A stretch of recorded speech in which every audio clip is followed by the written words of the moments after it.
welcome back to the Ochakde Show. We're Silicon Valley's first business, self-improvement, and tech podcast for teens, hosted by Teen Me. I'm Sachin Syal. I'm an 18-year-old award-winning entrepreneur, podcaster, author, and student from the Bay Area. And I interview remarkable and influential entrepreneurs, executives, investors, leaders, and inspiring individuals from all walks of life so we can learn from their stories and level up ourselves. I am also the co-founder of 3doshas.com. We're a coaching company transforming lives with 3-dosha science from yoga and Ayurveda. The purpose of this show is to inspire you to go for it, which is what the Punjabi word ochakde means. That's the merch I'm wearing right now. Today, our very special guest is Gopi Kallayil, who is the Chief Business Strategist of AI at Google. He was previously Google's Chief Evangelist of Digital Brand Marketing.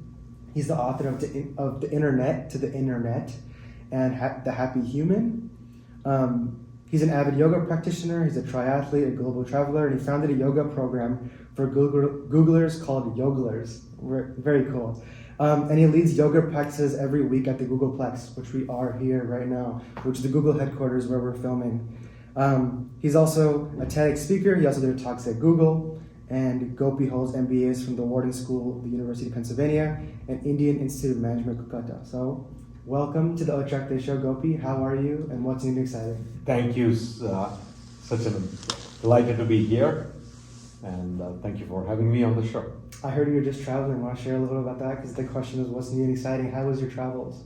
I've been traveling quite a bit this year. If I look at April travel, I was at the TED conference in Vancouver, whole week of TED Talks, listening to some amazing speakers. Nice. I went on a trip to New York and Minneapolis recently for meeting clients. Nice. So spent a lot of face time with clients, and then I spent a week at Harvard Business School. I saw your post on LinkedIn about that. Yeah. How did that go? It went really well. I Nice. greatly enjoyed the experience. I'm glad to hear that. So I wanted to ask you about your teen years because there's a lot of this majority of this podcast is a teen audience. Can you tell us about your teen years? Like, where did you grow up? What were you into? And what drew you to tech in the Silicon Valley and yoga?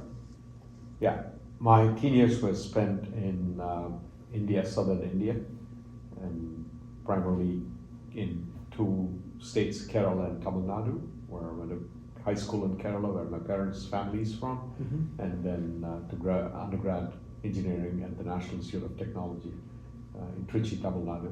Nice. Those were my years. In terms of how I ended up in Silicon Valley and in yoga, two things you mentioned. Even before during my teen years, I noticed that I was very attracted to math and physics, thanks to two great teachers I had in my high school, Professor Krishnan Nair for physics and Apukuti for math. And you remember their names too, that's awesome. Oh yeah. On that, I do want to come back to the point about teachers and later ask me that question as to why I remember the names, and it's something I've been thinking about the last few even days and weeks. But I was drawn to it, and that led me to a natural progression towards wanting to study engineering, and specifically electronics engineering. I see. Because of my attraction to certain courses and topics in physics. That makes sense. And I ended up in Silicon Valley because about this theory of life, since you mentioned your audience's team, that if you pick a particular domain, ideally you want to spend some amount of time or your career in whatever place where a lot of smart people around that domain are congregated. And for digital technology, it happens to be Silicon Valley. Yep. And if you're interested in automobile technology, for example, you end up in Detroit or Hamburg.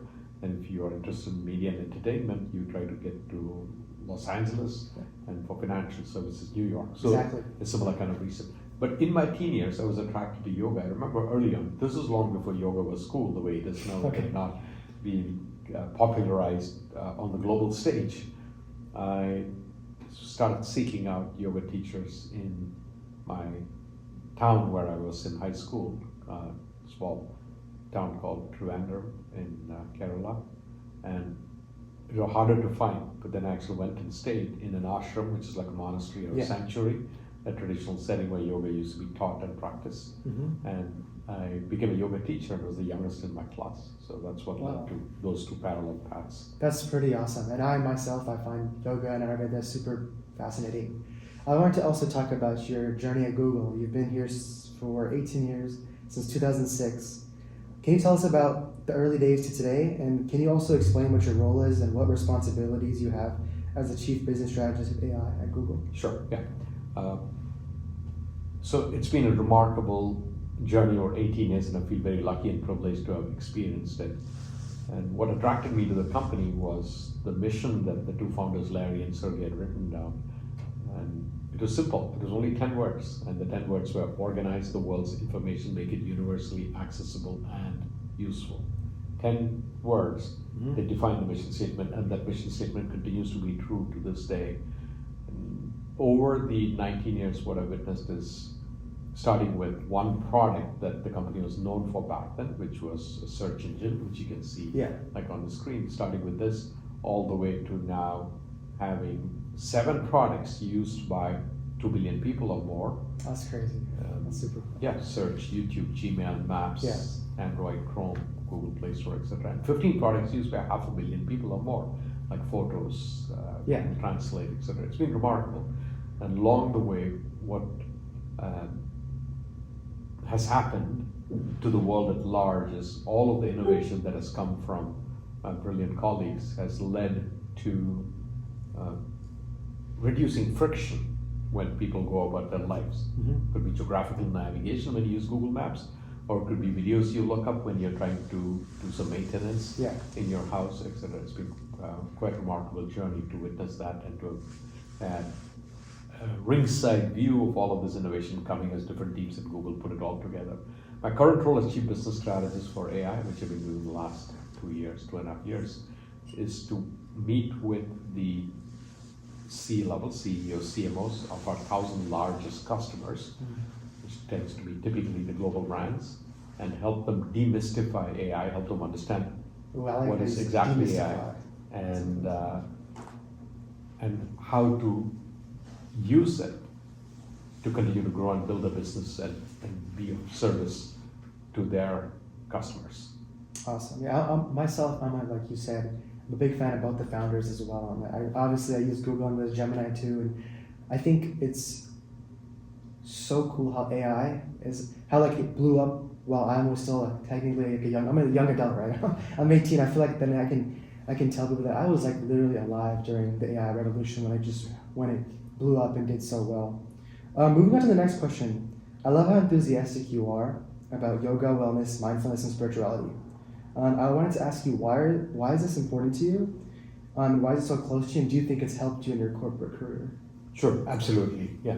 The reason why it is important is, over a period of time, Sachin, I've realized that the most important asset each of us gets to use as human beings is right here, this container, our body, our breath, our brain, the 3 Bs, and along with it, our cognitive function, which is represented by the brain, and also our emotional response to life situations. And the reason it's important is, if you look at any human being, the 8 billion human beings currently walking around the planet, for every one of them, I say this is your most important asset because of 2 reasons. First reason, all of your life experience has to be filtered by this layer. I call it our inner net as opposed to the internet. Whether you eat a piece of food and it has to be digested, you listen to a piece of music and you have to be inspired by it, you read a book, you listen to someone speaking, you watch a movie, whatever is your life experience has to be filtered by this layer. There is no life experience for any human being that is not filtered by your internet. So that's the first axiom. The second is that all of our life experiences also, our life expression also has to come from this container, this technology. So whether you are a tailor stitching a dress, whether you're a chef making a food, whether you're a business leader building a team and a business, whether you're a musician trying to produce beautiful music, either with your hands or from your throat, all of that is also forms of your self-expression. All of your self-expression has to come from this layer, this technology. So there is no life there is no life experience outside of this technology. There is no self-expression. And if you can put this technology into a state of peak performance, You experience life at a peak state, you express yourself at a peak state. And thankfully, other people have figured this out. So yoga, meditation are two of the modalities among many that are out there that if you practice, you can put this technology into a state of peak performance. And that was why I was drawn to it. That's awesome. And I really like how you gave the explanation of all the different professions, because it is true that regardless of what you do, it does have to go through this first. And I think what you said about peak state is very similar to what people say about flow state, which is like we're at your highest productivity, but you have other things in balance as well. I find it super interesting. And I love how you thought of the name for that book, From the Internet to the Internet. That's super cool. And The Happy Human. So I saw that you've done many, many talks, and I'm curious, out of all the talks, out of all of your talks, what is the biggest takeaway that you essentially want to leave your audience with? In terms of a message? Yeah, in terms of a message. Because I saw you've done many TEDx talks, you've been in talks at Google, and you're a speaker, so I'm curious, what is your main goal with that? What is the main message you want to get out to people? Well, it's profound. I don't know if there's one main message, but there are at least a couple that I want to leave people with. The first one is, I would say, one of the main purposes of our life is to live our life at our fullest expression. And what I mean by that is, even though there are 8 billion people on the planet, 100 billion who have walked this planet from the beginning of time, each one of us is very unique. Nature is so prolific, it never repeats a human. It's true. Not one person, there never will be another exactly the same person. The same set of talents and life experiences. And when you're that special, you are 1 in 100 billion. Technically, yeah. Yes, you're 1 in 100 billion, correct? You're that unique and special. Part of your gift and obligation and delight is to say, what can I do with my uniqueness, my special nature, and bring it to the fullest expression? And when I say that I'm going to bring the full expression, there are 2 dimensions to it, I think, that are important. One dimension would be, how do you take all of your talents, your gifts, and allow it to bloom and blossom for its own sake? And the second is then to ask, like, how can I use it to be of service to the world? What problems can I solve, or how do I improve quality of life in the world for other people? And that would be a big part, one big message. The second message that I would have, if I were to distill it into 1 or 2 sentences, is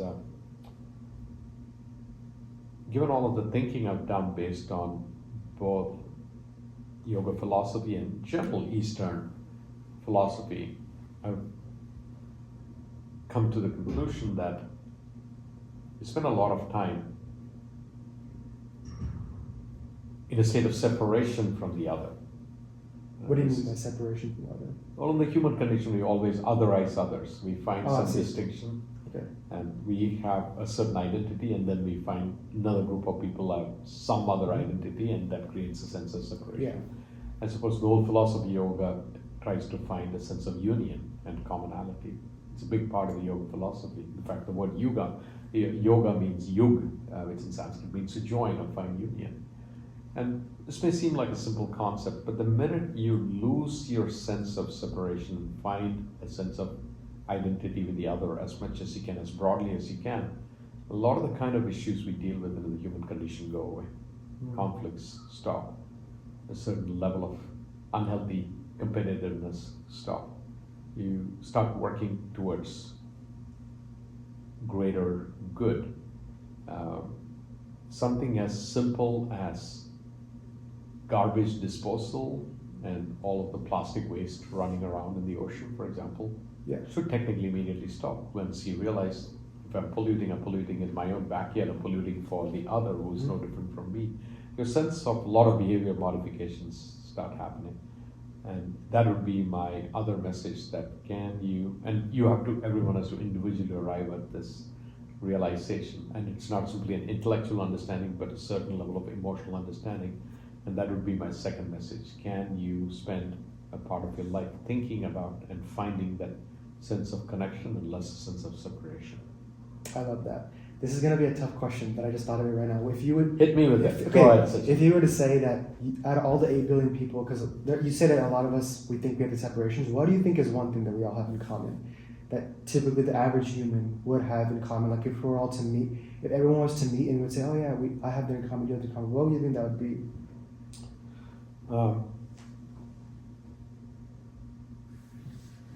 There's several I can list, but the one that I would probably bring up in this context is that irrespective of who you talk to at what level, if you were to ask people at the end of the life what really mattered to them, what made them happy, what made them fulfilled, and no matter where in the world you ask this question, the answer seems to be meaningful relationships. Meaningful relationships. And the reason I brought it up is over the weekend there was an article in the New York Times that answered this question. Over a century of research on happiness, what do we know about happiness? And it quotes several research studies, but the most important one it quoted was, it's called the Harvard Longitudinal Study. I think it's been going on since 1938 when it first started. Wow. It started with a cohort of the class of the young men at Harvard, and they were mostly men.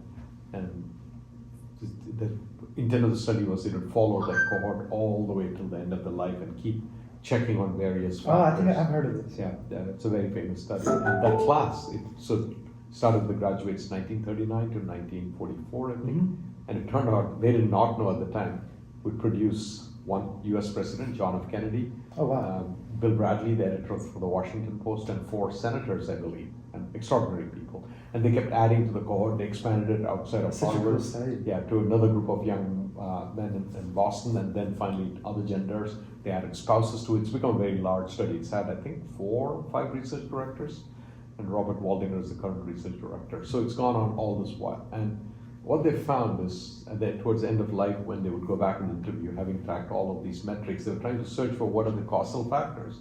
And they would talk to people. It didn't matter what level of success in the way we usually define success these people had attained in the standard metrics that you look at: power, fame, economic wealth, etc. They all vary for these people, obviously. Over a period of lifetime, people are going to diverge and they're going to end up in different points in life. And we may deem them as less or more quote-unquote successful. But it didn't matter who the research team talked to, the answer always when they asked what finally mattered at the end of life, the answer seemed to be relationships. That's so interesting.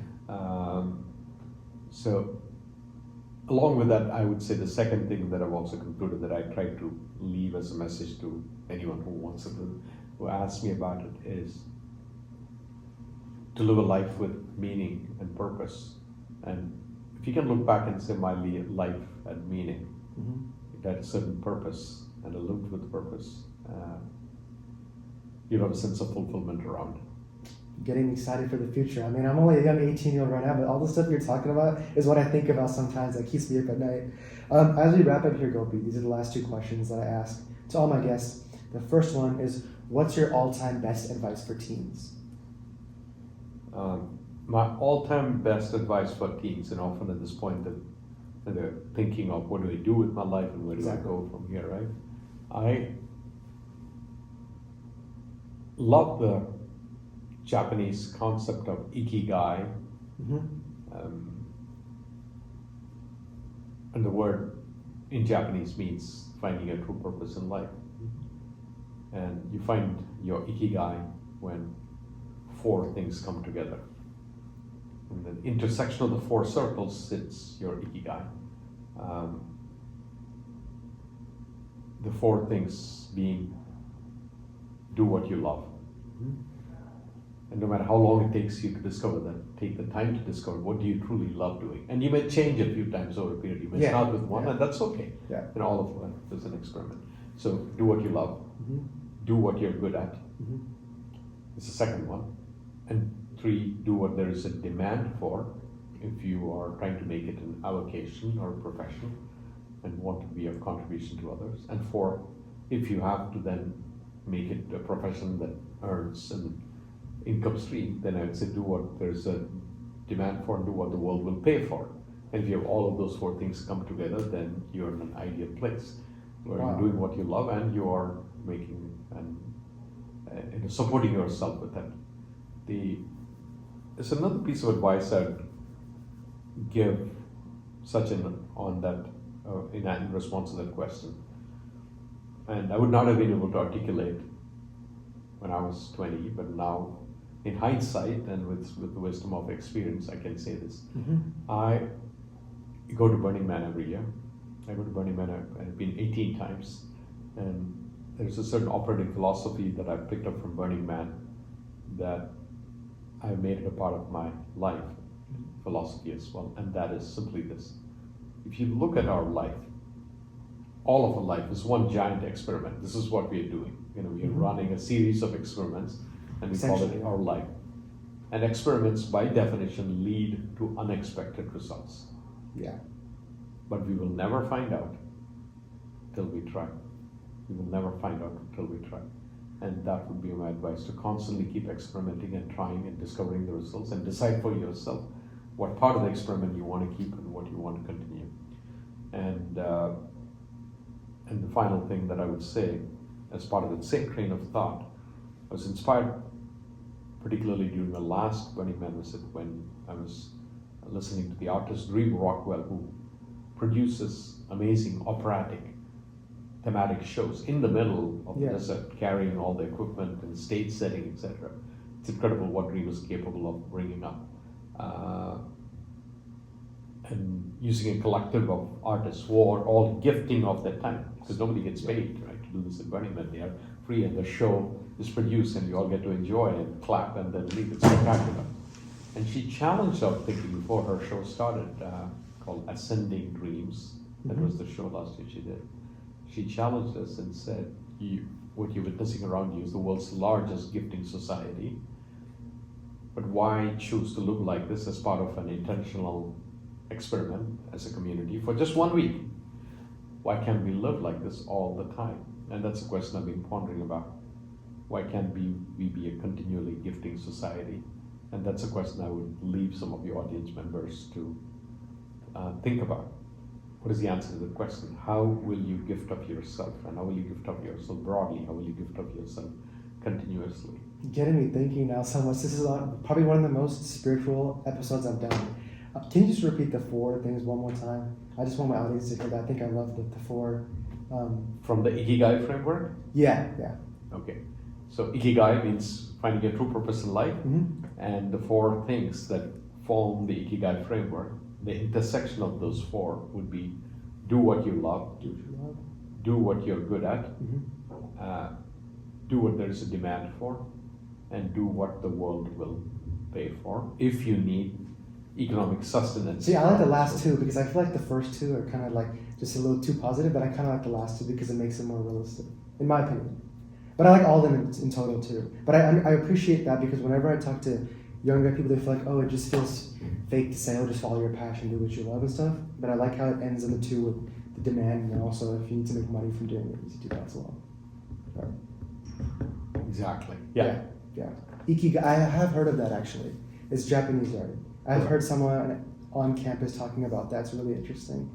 But last question of the day is, what was your favorite part of being a guest on the Ochakde show today? Well, the favorite part, and this is why I said yes, and I don't often say yes to podcasts, is when I watched a couple of your shows, I was struck by your energy and your earnestness, and I was very drawn to it, and I wanted to reward you for your sense of enterprise and enthusiasm and the spirit with which you're approaching this show and the guests that you brought on. So thank you. Thank you for Appreciate having me. That means a lot. Yeah, of course. Guys, that was a great episode. Make sure to hit that subscribe button. Thank you, guys, and I'll see you guys next time.